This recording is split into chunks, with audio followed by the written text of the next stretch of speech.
India enters non-proliferation regime. Wassenaar Arrangement, slap on China for NSG stand.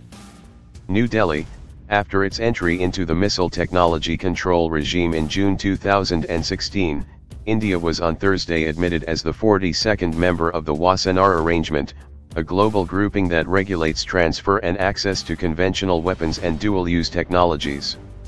In the coming months, India expects to be included in the Australia group as well, leaving the Nuclear Suppliers Group, NSG, where it faces stiff opposition from China, as the last non-proliferation regime that India expects to enter. India's membership, in Wassenaar Arrangement, is expected to facilitate high-technology tie-ups with Indian industry and ease access to high-tech items for our defense and space programs. The membership would create the grounds for realignment of India in the export control policy framework or other WA members, including eligibility for certain licensing exemptions, the Ministry of External Affairs spokesperson said on Friday. India still has to apply for licenses for high-tech and dual-use exports, but from now, that process is expected to get easier. This is the second of 4 non-proliferation regimes India has joined after the India-US nuclear deal was cleared. The important aspect of 3 out of the 4 regimes is that China is not a member of them except for the NSG.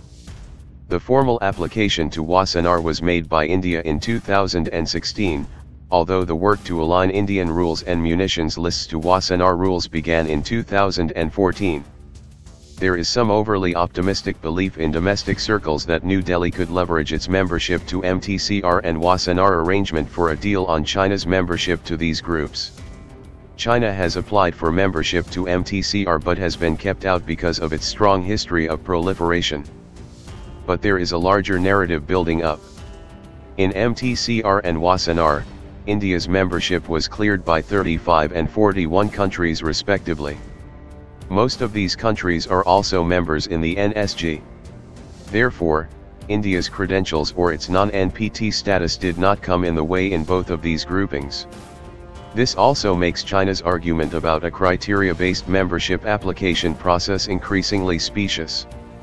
Bit by bit, India's accession to these non-proliferation regimes is making it clearer that China's political opposition is the stumbling block. South Bloc sources said India hopes that next year's NSG plenary will see more countries accepting India's point of view.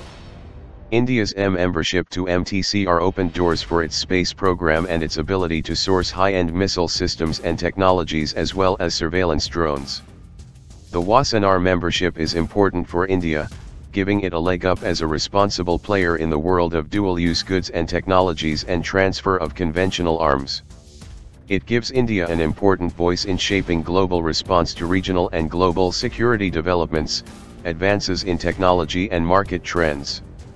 As the chairman of the Wassenaar Arrangement, Jean-Louis Falconi said, outside these groups India would have trouble accessing a number of these technologies, because India has been for over 40 years the target of dual-use technology denial regimes. Even after the India-US deal, India hasn't actually been able to break through these regimes. Membership is expected to declare India kosher, as it aligns its internal systems to these global regimes.